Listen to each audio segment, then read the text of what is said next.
Good evening, students. So, this is our lecture number 64 on the Code of Criminal Procedure 1973 and the Bharatiya Nagrik Suraksha Samhita 2023.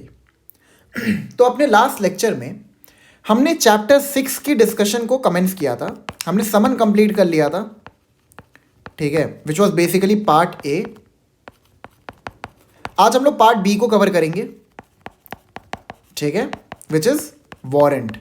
That is warrant, ठीक है. जो भी warrant से जो related sections हैं उनको आज हम लोग कवर करेंगे under chapter 6, that is from section 72 to section 83, ठीक है.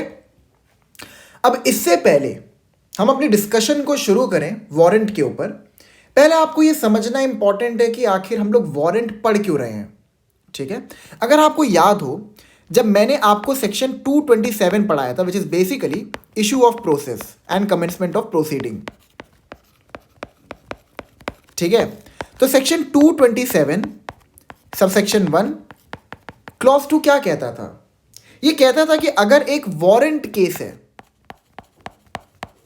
ठीक है, अगर एक वारंट केस है जिसका ट्रायल किया जा रहा है, तो वहां पर मैजिस्ट्रेट को हम एक डिस्क्रिशन दे रहे हैं कि आप पहले वारंट, आप मतलब चाहे तो वारंट भी इशू कर सकते हैं, आप चाहे तो समन भी इशू कर सकते हैं. अब ये डिस्क्रिशन हमने क्यों दिया? बिकॉज यहां पर किसी इंडिविजुअल के फंडामेंटल राइट की बात है, ठीक है. तो उसकी जो फंडामेंटल राइट टू लिबर्टी है, राइट टू पर्सनल लिबर्टी है, उसको आप अनरीजनेबली कर्टेल नहीं कर सकते और उसकी कोई ज़रूरत भी नहीं है. तो आप क्या करिए, आप पहले ना एक माइल्डर प्रोसेस अडॉप्ट करिए.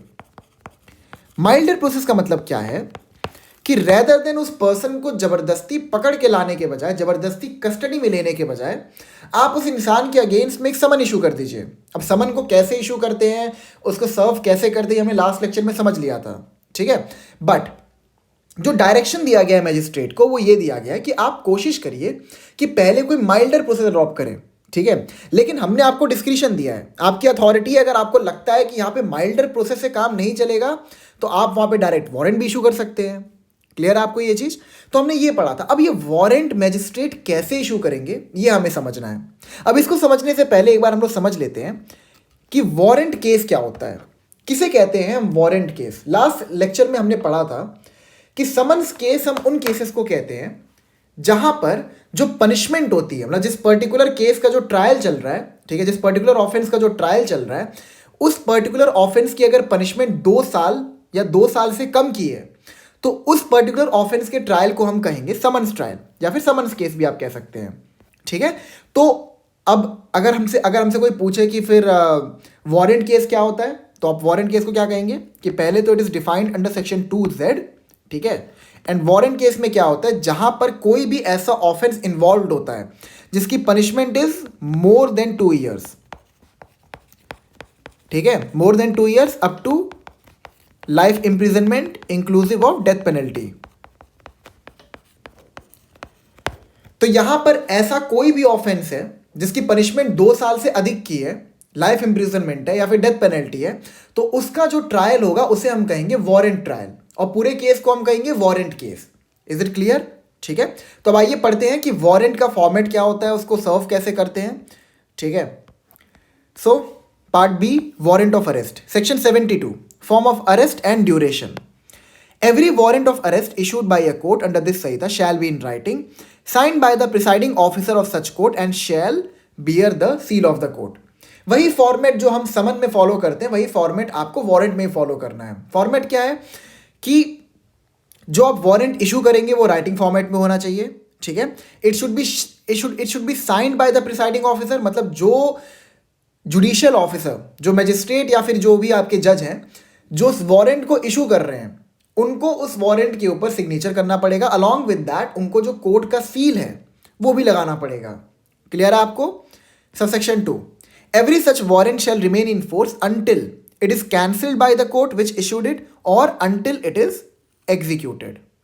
ठीक है. इसका मतलब ये है कि जो भी वारंट होंगे, ठीक है, हम कब मानेंगे कि वारंट जो है वो जो उसका पर्पस था वो सर्व कर दिया है. इधर अगर वो एग्जीक्यूट हो जाए, मतलब जिस भी इंसान को डायरेक्ट किया गया है वो वारंट से कि किसी पर्सन को पकड़ के लाओ, अगर उसने वो एग्जीक्यूट कर दिया तो हम मानेंगे कि वारंट जो है वो एग्जीक्यूट हो गया. या फिर जो कोर्ट है अगर उस वारंट को कैंसिल कर दे, ठीक है, तो यहां पर भी हम मान लेंगे कि जो वारंट है अब वो फोर्स में नहीं है। मतलब दो दो दो सिचुएशंस हैं जहां पर हम ये मान लेंगे कि जो वारंट है अब वो फोर्स में नहीं है। पहला सिचुएशन ये कहता है कि अगर जो वारंट है वो एग्जीक्यूट हो जाए, ठीक है, और दूसरा सिचुएशन ये कहता है कि जिस कोर्ट ने वो पर्टिकुलर वारंट इशू किया है वो उसको कैंसिल कर दे। क्लियर है आपको? ठीक है। Power to direct security to be taken. Section 73, subsection 1. Any court issuing a warrant for the arrest of any person may, in its discretion, direct by endorsement on the warrant that if such person executes a bail bond with sufficient sureties for his attendance before the court at a specified time and thereafter until otherwise directed by the court, the officer to whom the warrant is directed shall take such security and shall release such person from custody. मैंने आपको बताया था, मैंने शायद से section पहले भी discuss किया है। This section basically relates to bailable warrant, ठीक है, this section basically relates to bailable warrant. अब यहां पर हो क्या रहा है, यहां पर हो ये रहा है कि मैजिस्ट्रेट जो है वो चाहते हैं कि एक्यूज्ड का अरेस्ट हो, मतलब जो एक्यूज्ड है उसको अरेस्ट किया जाए, ठीक है, तो वो उसके अगेंस्ट से वारंट इशू करते हैं। लेकिन जो एक्यूज्ड होता है ना वो मैजिस्ट्रेट या फिर कोर्ट को सेटिस्फाई कर देता है कि आप जिस टाइम पर मेरी प्रेजेंस को चाहोगे उस टाइम पर मैं अपनी प्रेजेंस को इंश्योर करूंगा। तो अगर मतलब मैजिस्ट्रेट को लगता है कि ये सिचुएशन जो है ये है कि जो एक्यूज्ड है वो अपनी प्रेजेंस को स्पेसिफाइड टाइम और स्पेसिफाइड प्लेस पर इंश्योर करके रखेगा, तो हम यहाँ पे बेलेबल वारंट इशू कर दे रहे हैं, ठीक है। अब बेलेबल वारंट में आप एक चीज ध्यान रखिए, यहाँ पे कैच है। कैच ये है कि यहां पर such person executes a bail bond with sufficient sureties for his attendance before the court at a specified time and thereafter until otherwise directed by the court.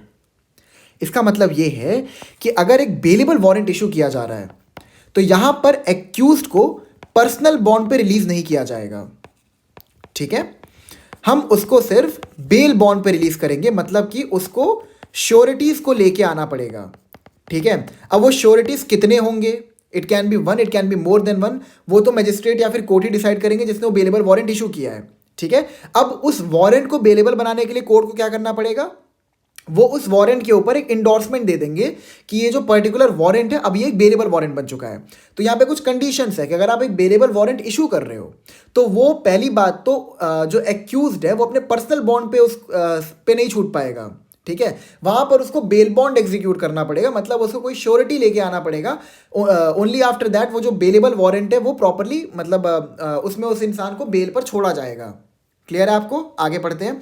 And there after, हाँ यहाँ तो clear हो गया। The officer to whom the warrant is directed shall take such security and shall release such person from custody, ठीक है। जो भी मतलब सिक्योरिटी अमाउंट लिखा हुआ है उस पर्टिकुलर बेलेबल वारंट पे, ऑफिसर को अगर वो बेलेबल वारंट वो जो सिक्योरिटी अमाउंट है वो ऑफिसर रिसीव कर लेता है फ्रॉम द श्योरिटीज, तो वो एक्यूज्ड को रिलीज कर देगा।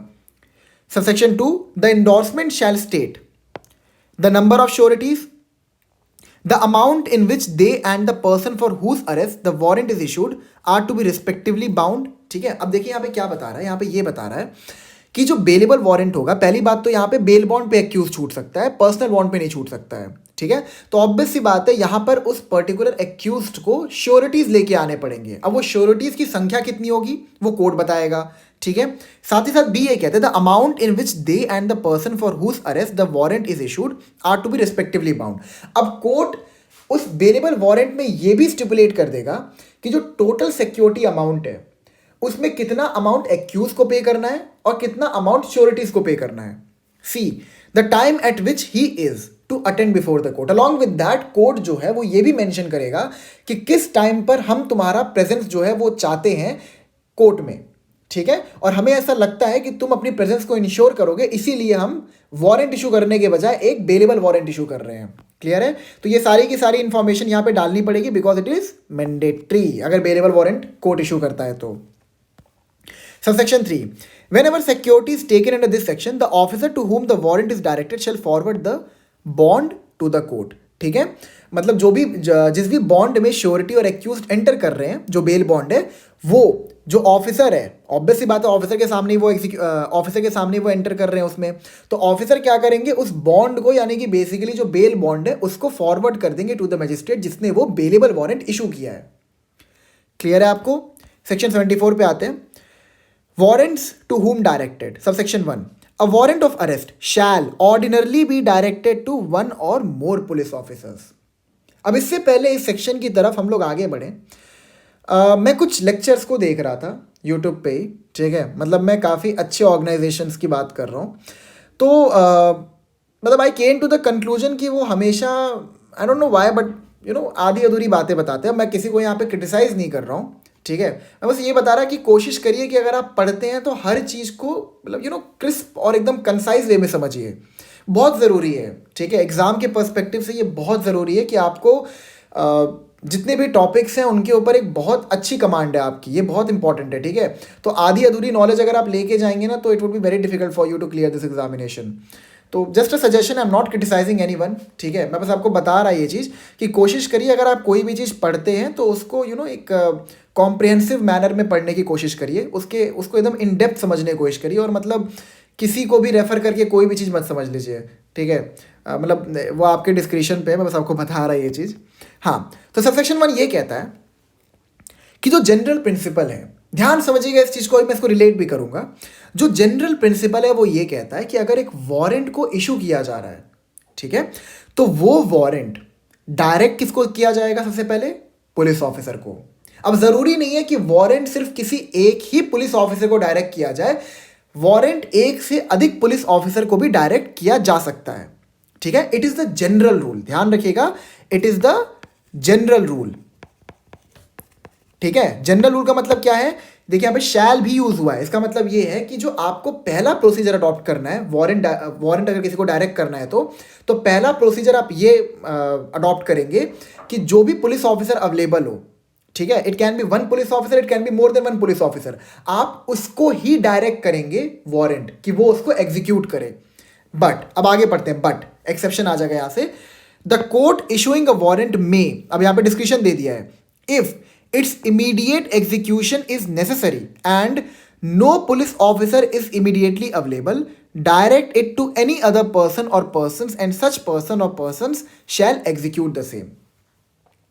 अब यहां पर ये क्या कहता है? यहां पर ये कहता है कि जो जनरल रूल है वो ये है कि कोर्ट को जो वारंट है उसको डायरेक्ट करना पड़ेगा पुलिस ऑफिसर को, who will execute the same. क्यों? ऑब्वियस सी बात है यार, वो अथॉरिटी है, उनके पास पावर है, ठीक है, तो वो वारंट को प्रॉपरली मतलब एग्जीक्यूट कर पाएंगे। बट अगर सपोज कोई एक्सेप्शनल सिचुएशन खड़ी हो जाती है, सपोज कोर्ट को ऐसी कोई मतलब उनके गुप्त सूत्रों से पता चलता है कि जो एक्यूज्ड है वारंट ट्रायल में वो एब्सकॉन्ड करने वाला है, ठीक है, और कोई भी पुलिस ऑफिसर अवेलेबल ही नहीं है, तो हमने कोर्ट को यहाँ पे डिस्क्रिप्शन दे दिया है कि वो वारंट को डायरेक्ट कर सकते हैं to any person, it can be one, it can be more than one person, ठीक है, और जिनको भी ये डायरेक्ट किया जाएगा वो उसको मैंडेटरली एग्जीक्यूट करेंगे, ठीक है, वो ड्यूटी बाउंड हो जाएंगे उसको एग्जीक्यूट करने के लिए। फॉर एग्जाम्पल मतलब मान लीजिए जो एक्यूज्ड है वो कोर्ट के लोकल जुरिस्डिक्शन में ही रहता है, ठीक है, अब कोर्ट को लगता है कि ये जो कुछ लोग हैं, ठीक है, ये मतलब एक्यूज के घर के आसपास रहते हैं, तो वो उनको डायरेक्ट कर देंगे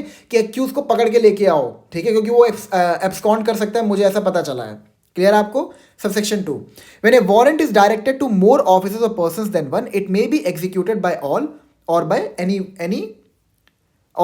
one or more of them, ठीक है। इसका मतलब क्या है? बहुत इजी है, मतलब मान लीजिए अगर एक या एक से अधिक पुलिस ऑफिसर को डायरेक्ट किया गया है वारंट, या फिर एक या एक से अधिक इंसान को डायरेक्ट किया गया है वारंट, तो उनमें से जितने भी मतलब लोग हैं, जो भी ना जिनको भी डायरेक्ट किया गया है, वो सारे के सारे लोग एलिजिबल हैं उस वारंट को एग्जीक्यूट करने के लिए। मतलब क्या कि वो बेसिकली उस इंसान को कस्टडी में लेने के लिए, जिसके अगेंस्ट में वारंट को इशू किया गया, उसको कस्टडी में लेने के लिए वो सारे के सारे लोग एलिजिबल हैं। क्लियर है आपको? Section 75, warrant may be directed to any person. The CJM or a magistrate of the first class may direct a warrant to any person within his local jurisdiction for the arrest of any escaped convict, proclaimed offender, or of any person who is accused of a non-bailable offense and is evading arrest. अब मैं आपको एक चीज़ समझाता हूँ। Subsection 1 क्या कहता है कि जो आपके सीजीएम है, यहाँ पे याद रखिएगा 2 अथॉरिटीज़ की बात की गई है, that is CGM and JMFC. मतलब जो सेक्शन 75 सबसेक्शन 1 है उसकी पावर को जेएमएससी एक्साइज नहीं कर सकते, that is the second class magistrate, ठीक है। The CGM or a magistrate of the first class में डिस्क्रिशन है direct a warrant to any person within his local jurisdiction for the arrest of any escaped convict, proclaimed offender or of any person who is accused of a non-bailable offense and is evading arrest. यहां पर हमने CJM और first class के magistrate को ये discretion दे दिया कि अगर ऐसा सिचुएशन खड़ा हो रहा है कि एक इंसान है जो कि स्केप्ड कन्विक्ट है, मतलब कि उसको कोर्ट ने कन्विक्ट घोषित कर दिया था, मतलब उसका ट्रायल हुआ and he was found guilty, वो कन्विक्ट हो गया, उसको जेल में डाला गया और बंदा जेल से भाग गया, ठीक है, या फिर प्रोक्लेम्ड ऑफेंडर है, कोर्ट कह रहा है कि भाई तुम कोर्ट में आओ और वो बंदा कोर्ट में आ ही नहीं रहा है, तो फॉर सर्टेन ऑफेंसेस उस इंसान को हमने एक प्रोक्लेम्ड ऑफेंडर डिक्लेयर कर दिया। ये मैंने आपको पढ़ाया था, ठीक है, सेक्शन 82 ऑफ सीआरपीसी, आपको ध्यान होगा। और of any person who is accused of A non bailable offence, या फिर कोई भी ऐसा इंसान जो कि एक नॉन बेलेबल ऑफेंस में एक्यूज्ड है and the person is evading arrest, वो भाग रहा है, ठीक है, मतलब वो अरेस्ट हो नहीं पा रहा है, तो यहां पर जो सीजेएम है और जेएमएफसी है उनके पास डिस्क्रिशन है कि वो वारंट को डायरेक्ट कर सकते हैं टू एनी अदर पर्सन। लेकिन अगेन जो सेक्शन 74 का जो जनरल प्रिंसिपल है वो प्रिवेल करेगा कि पहले जो आप डायरेक्ट करोगे वो पुलिस ऑफिसर को करोगे, ठीक है। अगर पुलिस ऑफिसर से वो चीज नहीं हो पा रहा है देन आफ्टर दैट आप किसी इंसान को डायरेक्ट करोगे कि वो वारंट को एग्जीक्यूट करे। क्लियर है आपको? Subsection 2, such person shall acknowledge in writing the receipt of the warrant and shall execute it if the person for whose arrest it was issued is in or enters on any land or other property under his charge। अब देखिए यहाँ पर ने एक बड़ा ही अच्छा catch है। Subsection 2 ये कहता है कि किसी इंसान को अगर वारंट इशू किया गया, वारंट डायरेक्ट किया गया है, तो वो क्या करेगा, वो उसको एक्नॉलेज करेगा in writing the receipt of the warrant, basically वो सिग्नेचर करेगा, और अगर उसने सिग्नेचर कर दिया तो ऐसा मान लिया जाएगा कि उसने बेसिकली उस वारंट को रिसीव कर लिया है। क्लियर है आपको? अब यहाँ पे क्या बोलता है कि वो पर्सन उस वारंट को एग्जीक्यूट कब कर सकता है, and shall execute it if the person for whose arrest it was issued. जिस इंसान के अगेंस्ट में वारंट को इशू किया गया है उसको कोई इंसान कब अरेस्ट कर सकता है, जब वो उस पर्टिकुलर पर्सन के लैंड में एंटर करे या फिर किसी और प्रॉपर्टी में एंटर करे जिसके ऊपर उस पर्टिकुलर पर्सन की अथॉरिटी है, चार्ज है। आप ऐसा नहीं है कि किसी पर्सन को पकड़ने के लिए आप उसके घर में जाइए और उसको घर में पकड़ के मतलब घर से आके पकड़ लीजिए, नहीं, हमने आपको अथॉरिटी ये दी है कि जब वो किसी ऐसे एरिया में आता है जिसके इंचार्ज आप हो, देन ओनली आफ्टर दैट आप उस वारंट को एग्जीक्यूट कर सकते हो। जनरल सिचुएशन में नहीं कर सकते, जो कि मतलब पुलिस ऑफिसर के पास पावर है। क्लियर है? मतलब बेसिकली लिमिट कर दी हमने एक पर्सन की पावर को वारंट को एग्जीक्यूट करने की। Subsection 3, when the person against हुम सच warrant is issued is arrested, he shall be made over with the warrant to the nearest police officer who shall, again mandatory, cause him to be taken before a magistrate having jurisdiction in the case unless security is taken under section 73। अब किसी इंसान को अगर warrant direct किया गया था, उसने उस वारंट को एग्जीक्यूट कर दिया, मतलब जिस पर्सन के अगेंस्ट वारंट को इशू किया गया था उसको अरेस्ट कर लिया, तो उसकी फोरमोस्ट ड्यूटी क्या बनेगी कि पहले वो उस इंसान को पुलिस ऑफिसर के पास भेजे, एंड अगेन पुलिस ऑफिसर की ड्यूटी क्या बनेगी कि विदाउट एनी अनरीजनेबल डिले उस पर्टिकुलर पर्सन को मजिस्ट्रेट के सामने फॉरवर्ड करे। अगर वो बेलेबल वारंट था, ठीक है, तो वहां पर उस पर्सन से मतलब उस पर्सन को डायरेक्ट करे कि श्योरिटीज को लेके आओ, श्योरिटीज अगर वो ले आता है, जो सिक्योरिटी अमाउंट है उसको डिपॉजिट कर देता है, तो उसको बेल पर छोड़ दे। ठीक है, क्लियर है आपको? सेक्शन 76 पे आते हैं। Warrant directed to police officer, a warrant directed to any police officer may also be executed by any other police officer whose name is endorsed upon the warrant by the officer to whom it is directed or endorsed। इसका मतलब ये है कि अगर किसी police officer को warrant direct किया गया कि आप जाइए इस वारंट को एग्जीक्यूट करिए, अब जो पुलिस ऑफिसर है ना वो थोड़ा व्यस्त है, अपने काम काज में थोड़ा व्यस्त है, इन्वेस्टिगेशन में व्यस्त है, तो वो क्या कर सकता है, वो किसी और पुलिस ऑफिसर का नाम उस वारंट पर इंडोर्स कर सकता है। ठीक है, लिख देगा कि ये पुलिस ऑफिसर्स को एग्जीक्यूट करेंगे, ठीक है, सिग्नेचर कर देगा कि मुझे ये वारंट डायरेक्ट किया गया था और मैं अब इस वारंट को इस पुलिस ऑफिसर को डायरेक्ट कर रहा हूँ who will execute the same. ठीक है, तो ये भी हमने अथॉरिटी दी है पुलिस ऑफिसर को करने की। 77, notification of substance of warrant, the police officer और other person executing a warrant of arrest shall notify the substance thereof to the person to be arrested and if so required shall show him the warrant. अब basically जो person warrant को execute कर रहा है, जिस इंसान के against warrant issue किया गया है, वो उसको बताएगा कि ये वारंट किस चीज से रिलेटेड है, मतलब तुमने कौन सा ऑफेंस कमिट किया है जिसके लिए तुम्हारे अगेंस्ट में ये वारंट इशू किया गया है। ठीक है, आप उसको नोटिफाई करोगे, बताओगे कि देखो ये वारंट इस वजह से तुम्हारे अगेंस्ट में इशू किया गया है। ठीक है, और अगर मतलब वो जो वारंट है, वो पर्टिकुलर वारंट अगर एक बेलेबल वारंट है, तो आपको ये भी नोटिफाई करना पड़ेगा कि एक बेलेबल वारंट है, तुम श्योरिटी ढूंढ के लाओ और कस्टडी से छूट जाओ। ठीक है, एंड इफ सो रिक्वायर्ड का मतलब क्या है कि अगर जो पर्सन है जिसके अगेंस्ट से वारंट को इशू किया गया, अगर वो क्वेश्चन करता है, कहता है कि यार नहीं मेरे को तो वारंट देखना है, बिना वारंट देखे तो मैं तुम्हारी कस्टडी में नहीं आऊंगा, मेरे को लग रहा है तुम मेरे को बेवकूफ बना रहे हो, ठीक है। तो वहां पर जो भी इंसान वारंट को एग्जीक्यूट करने वाला है उसको वो वारंट की कॉपी भी दिखानी पड़ेगी। क्लियर है आपको? 78, person arrested to be brought before court without delay. अब इसको बड़ा ध्यान समझिएगा। द पुलिस ऑफिसर और other person executing a warrant of arrest shall mandatory without unnecessary delay bring the person arrested before the court before which he is required by law to produce such person, provided that such delay shall not in any case exceed 24 hours exclusive of the time necessary for the journey from the place of arrest to the magistrate's court. अब 78 क्या कहता है? 78 का जो पहला part है ना, वो बेसिकली एक जनरल डायरेक्शन है पुलिस ऑफिसर को। हमने इसको पहले भी पढ़ा है, ठीक है। मैं भी आपको इसको रिलेट करवाऊंगा आपको बेसिकली चैप्टर 5 से, ठीक है। तो हमने ये चीज़ पहले भी पढ़ा है कि उसमें भी पुलिस ऑफिसर को एक जनरल डायरेक्शन ये दिया गया था कि बिना किसी अननेसेसरी डीले के जिस पर्सन को आपने अरेस्ट किया है उसको कोर्ट के सामने प्रोड्यूस करें, ठीक है। क्योंकि कोर्ट चाहता है कि उसकी जो प्रेजेंस है वो कोर्ट के सामने रहे। तो आप क्या करेंगे? विदाउट एनी अननेसेसरी डीले उस इंसान को कोर्ट के सामने प्रोड्यूस करेंगे।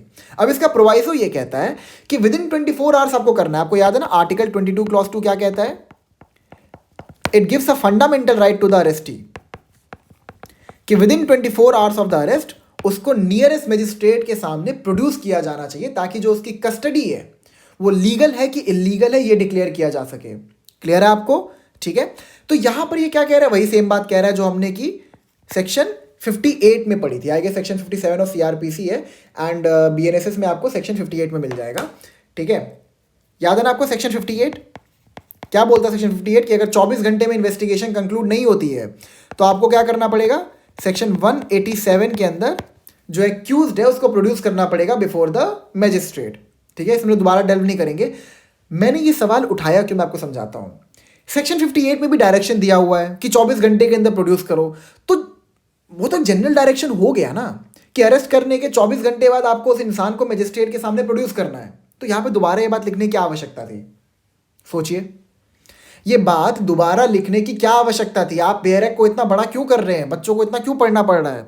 द आंसर इज कि सेक्शन 58 के अंदर जो अरेस्ट किया जा रहा है वो विदाउट वारंट किया जा रहा है, ठीक है। एंड यहां पे जो सेक्शन 78 का अरेस्ट है ये विद वारंट है, ठीक है। हाँ, आप ये कह सकते हो कि ये चीज़ यहाँ पर इम्प्लाइडली कहीं ना कहीं कवर्ड है कि 24 घंटे के अंदर मतलब प्रेजेंट करना पड़ेगा आपको मैजिस्ट्रेट के सामने एक्यूज को, इम्प्लाइडली यहाँ पे है, लेकिन उसको एक्सप्लिसिटली मेंशन कर दिया, ठीक है। दोनों में डिफरेंस है। 58 जो है वहां पर अरेस्ट किया गया था विदाउट वारंट, ठीक है, और 78 जो है यहाँ पर वारंट के साथ अरेस्ट किया जा रहा है। क्लियर? आपको 79 पे आते हैं।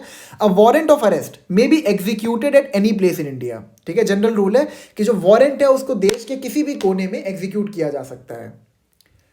सेक्शन 80 पे आते हैं। अब देखते हैं कि जुरिस्डिक्शन के बाहर में वारंट को कैसे इशू किया जाता है, ठीक है। Warrant forwarded for execution outside jurisdiction.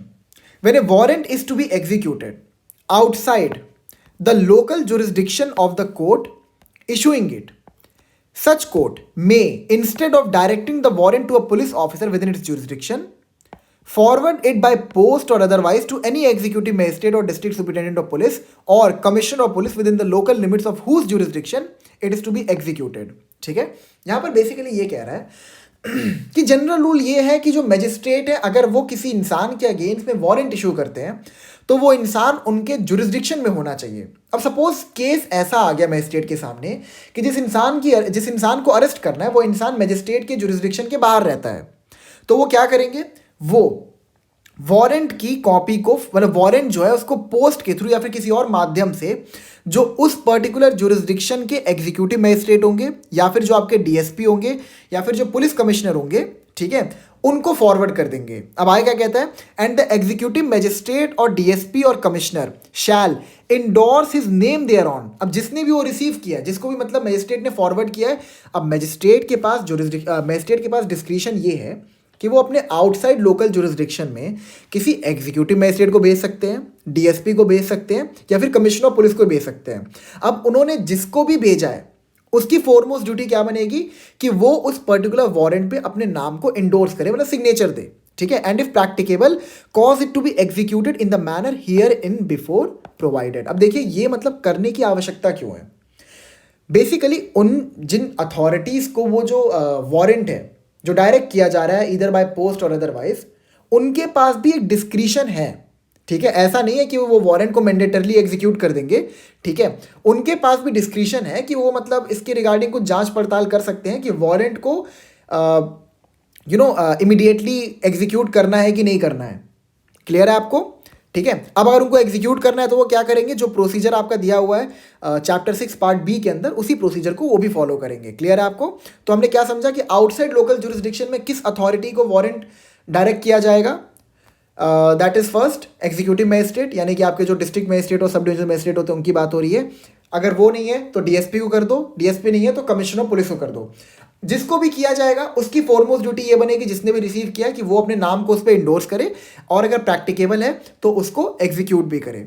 Subsection 2, the court issuing a warrant under subsection 1 shall forward along with the warrant the substance of the information against the person to be arrested together with such documents, if any, as may be sufficient to enable the court acting under section 83 to decide whether bail should or should not be granted to the person। अभी मैं समझाऊंगा इस particular subsection की बात कि यहाँ पे क्या कह रहा है। बेसिकली यही कह रहा है कि जो भी इंफॉर्मेशन नेसेसरी है उस पर्सन को आइडेंटिफाई करने के लिए, वो सारी की सारी इंफॉर्मेशन वारंट के साथ मैजिस्ट्रेट जो है जो वारंट को इशू कर रहे हैं वो फॉरवर्ड करें to the authorities outside his local jurisdiction. ठीक है, ताकि जो पर्सन है इसको अरेस्ट करना है उसको अरेस्ट करने में काफ़ी आसानी हो। 81 पे आते हैं। Warrant directed to police officer for execution outside jurisdiction. When a warrant directed to a police officer is to be executed beyond the local jurisdiction of the court issuing the same, he shall ordinarily take it for endorsement either to an executive magistrate or to a police officer or not below the rank of an officer in charge of a police station within the local limits of whose jurisdiction the warrant is to be executed। अब 81 subsection 1 ये कहता है, देखिए 80 क्या कहता है। 80 ये कहता है कि मैजिस्ट्रेट ने अपने जुरिस्डिक्शन के ऑफिसर इंचार्ज को वो वारंट डायरेक्ट करने के बजाय बाहर के जुरिस्डिक्शन के जो अथॉरिटीज है उनको डायरेक्ट कर दिया। अब 81 ये कहता है कि मैजिस्ट्रेट ने क्या किया, मैजिस्ट्रेट ने जो उनके जुरिस्डिक्शन के ऑफिसर इंचार्ज थे उनको डायरेक्ट किया। अब जब वो ऑफिसर इंचार्ज उसको एग्जीक्यूट करना चाहते तो उनको पता ये चलता है कि जो एक्यूज्ड है वो जुरिस्डिक्शन से बाहर भाग चुका है।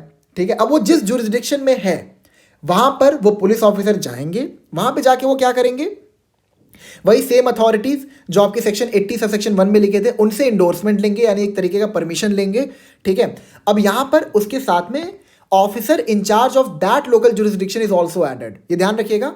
ठीक है, कि यहां पर आपके officer in charge of outside local jurisdiction is also added. ठीक है, ये डिफरेंस याद रखिएगा। तो अब जिस पुलिस ऑफिसर को वो डायरेक्ट किया गया था वो पुलिस ऑफिसर बाहर के जुरिस्डिक्शन में जाके किसी अथॉरिटी से परमिशन लेंगे एंड देन आफ्टर दैट वो उस वारंट को एग्जीक्यूट करेंगे। सबसेक्शन 2 पे आते हैं। सच मैजिस्ट्रेट और police officer shall endorse his name thereon and such endorsement shall be sufficient authority to the police officer to whom the warrant is directed to execute the same, and the local police shall if so required assist such officer in executing such warrant। अब वो police officer उस warrant को कब execute कर सकता है, कब उसके पास अथॉरिटी आ गई, the moment it will be endorse by the magistrate or by the police officer, and along with that उस वारंट के एग्जीक्यूशन में जो वहाँ की लोकल पुलिस है उसकी भी हेल्प ली जा सकती है। Subsection 3, whenever there is reason to believe that the delay occasioned by obtaining the endorsement of the magistrate or police officer within whose local jurisdiction the warrant is to be executed will prevent such execution, the police officer to whom it is directed may execute the same without such endorsement in any place beyond the local jurisdiction of the court which issued it। अब इसका मतलब क्या मैं समझाता हूँ। अब हो क्या रहा है कि it is a car chase. ठीक है, अब जो एक्यूज्ड है वो यहां से भागना शुरू किया, वो भागे जा रहा है, भागे जा रहा है, भागे जा रहा है, भागे जा रहा है, भागे जा रहा है। ठीक है, अब देखिए, अब जो कोर्ट है, अब जो पुलिस ऑफिसर है, अब वो वेट थोड़ी करेगा कि कोई इंडोर्समेंट उसको रिसीव हो तब वो किसी पर्टिकुलर जुरिस्डिक्शन में एक्यूज को अरेस्ट करे।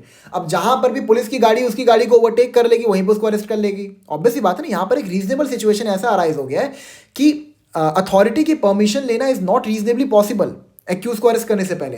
अब वो कहते हैं एक्यूज को कि अब देखो हमने तुम्हारी गाड़ी को टेक ओवर कर लिया है तो तुम यही रुको, हम रेस जीत गए, अब तुम यही रुको, हम परमिशन लेके आते हैं, उसके बाद हम तुमको अरेस्ट करेंगे। सेंस बना रहा है? नहीं बना रहा है ना। तो ऑब्वियस सी बात है कि अगर यहाँ पे क्या कह रहा है, there is reason to believe that the delay occasioned by obtaining the endorsement of the magistrate or police officer within whose local jurisdiction the warrant is to be executed. अब जो एक्यूज्ड है वो यहाँ पर है, ठीक है, अब वो भाग के यहाँ चला जाएगा, अब आप जाके इंडोर्समेंट ले रहे हो उस बीच में, तो एक्यूज तो कोई पकड़ाएगा ही नहीं। क्लियर है आपको? ठीक है, 82 पे आते हैं। Subsection 1, procedure on arrest of person against हुम warrant issued. When a warrant of arrest is executed outside the district in which it was issued, the person arrested shall, unless the court which issued the warrant is within 30 kilometers of the place of arrest or is nearer than the executive magistrate or district superintendent of police or commissioner of police within the local limits of whose jurisdiction the arrest was made, or unless securities taken under section 73 be taken before such magistrate or district superintendent or commissioner। अब यहां पर क्या कहता है? यहां पर कहता है कि अगर मान लीजिए एक वारंट जो है वो जुरिस्डिक्शन के बाहर में एग्जीक्यूट हो जाता है, ठीक है, मतलब जो पर्टिकुलर पर्सन था जिसके अगेंस्ट में वारंट को इशू किया गया था वो अरेस्ट हो जाता है, ठीक है। अब यहां पे क्या कहता है? Unless the court which issued the warrant is with in 30 kilometres of the place of arrest. अब सपोज यहां के कोर्ट ने वारंट को इशू किया था, जो एक्यूज था वो यहां पर अरेस्ट हो गया। अब जो ये कोर्ट है ये 30 किलोमीटर के दायरे में आता है उस जगह से जहां पर वो पर्टिकुलर पर्सन जिसके अगेंस्ट में वारंट को इशू किया गया था, जिसको अरेस्ट कर लिया गया है, ठीक है। तो यहां पर क्या होगा? और is nearer than the executive magistrate, या फिर जो उस पर्टिकुलर जुरिस्डिक्शन के जो एग्जीक्यूटिव मैजिस्ट्रेट हैं उससे नजदीक में आपके वो कोर्ट के मैजिस्ट्रेट है जिन्होंने वो पर्टिकुलर वारंट इशू किया है, ठीक है। अगर ये दो सिचुएशन से, पहला सिचुएशन क्या कहता है कि जो अरेस्ट हुआ है एक्यूज्ड का, ठीक है, जो अरेस्ट हुआ है एक्यूज्ड का, वो जिस मैजिस्ट्रेट ने वारंट को इशू किया था उसके 30 किलोमीटर के रेंज में हुआ है, ठीक है। और दूसरा केस ये कहता है कि इवन दो 30 किलोमीटर का जो रेंज है वो एक्सीड कर रहा है, लेकिन वो मैजिस्ट्रेट जिसने वारंट इशू किया था वो ज़्यादा नज़दीक है compare to the executive magistrate of that place जहां पर अरेस्ट किया गया है, ठीक है। तो इन सिचुएशन में क्या होगा कि एक्यूज्ड को अरेस्ट करके डायरेक्टली जिस मैजिस्ट्रेट ने वारंट को इशू किया है उसके पास ले जाया जाएगा, ठीक है, उस पर्टिकुलर मैजिस्ट्रेट के पास ले जाया जाएगा। लेकिन अगर ये सिचुएशन सेटिस्फाई नहीं होते हैं तो पहले आपको उस जुरिस्डिक्शन के मैजिस्ट्रेट के पास लेके जाना पड़ेगा जिस जुरिस्डिक्शन में आपने अरेस्ट को कंक्लूड किया है। क्लियर है आपको? सबसेक्शन 2 पे आते हैं। On the arrest of any person referred to in subsection 1, the police officer shall forthwith give the information regarding such arrest and the place where the arrested person is being held to the designated police officer in the district and to such officer of another district where the arrested person normally resides। ठीक है, ये तो काफ़ी हद तक prima facie clear है, इसमें कुछ समझाने की ज़रूरत नहीं है। मतलब बेसिकली जिस भी जुरिस्डिक्शन में उसको अरेस्ट किया गया है उस जुरिस्डिक्शन के officer in charge the police station को आपको जानकारी देनी पड़ेगी कि आपके जुरिस्डिक्शन में हमने एक पर्सन को अरेस्ट किया है, ठीक है। और मतलब जहाँ पर वो ऑर्डिनरी रिसाइड करता है, जहाँ पे वो रहता है, उस जुरिस्डिक्शन के पुलिस ऑफिसर को भी आपको इंटिमिटेट करना पड़ेगा regarding the same. Last section of today, section 83, the executive magistrate और district superintendent of police or commissioner of police shall, if the person arrested appears to be the person intended by the court which issued the warrant, direct his removal in custody to such court। अब जो arrest है वो outside local jurisdiction के executive magistrate, DSP या फिर commissioner ने किया है, तो उनके ऊपर फोरमोस्ट ड्यूटी क्या बनती है कि जिस पर्सन के अगेंस्ट में वारंट को इशू किया गया था, जिसका अरेस्ट हो चुका है, उसको उस कोर्ट के पास भेज दिया जाए जिस कोर्ट ने वारंट को इशू किया था।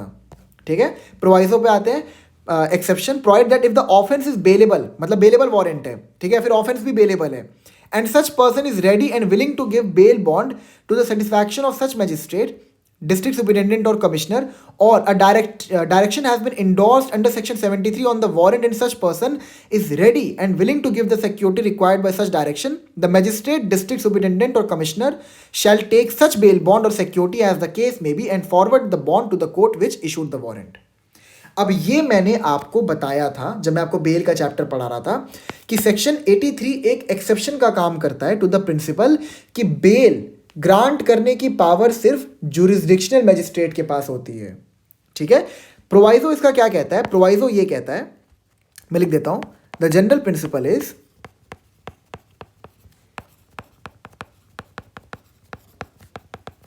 That the bail can only be granted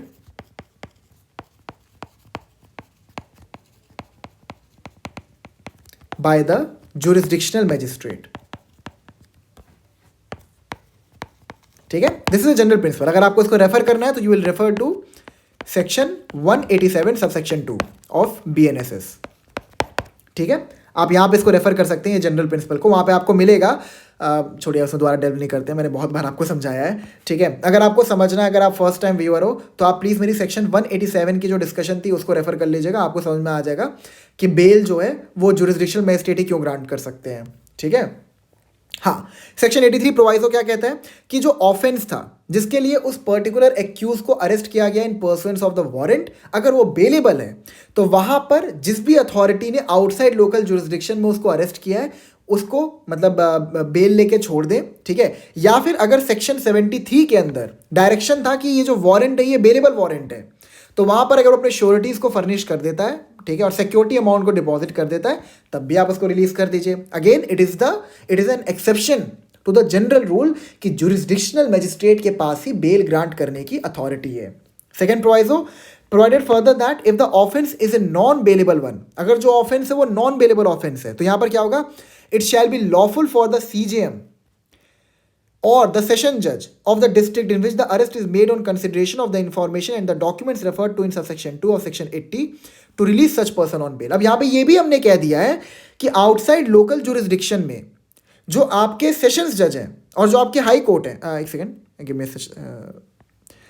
the session जज of the district in which the, हाँ ठीक है, हाँ यहाँ पर ये कहता है कि अगर किसी पर्सन ने एक नॉन बेलेबल ऑफेंस कमिट किया है जिसके लिए उसके अगेंस्ट में एक वारंट इशू किया गया है, ठीक है, यहाँ कहता है provide further that if the offence is a non bailable one it shall be lawful for the CJM or the session judge of the district in which the arrest is made on consideration of the information in the documents referred to in subsection 2 of section 80 to release such person on bail। अगर ये एक non bailable offence भी है, ठीक है, तो जिस भी जुरिस्डिक्शन में अरेस्ट किया गया है उस जुरिस्डिक्शन के CJM और सेशन जज के पास भी यह अथॉरिटी है कि नॉन बेलेबल ऑफेंस के लिए भी वो बेल ग्रांट कर सकते हैं।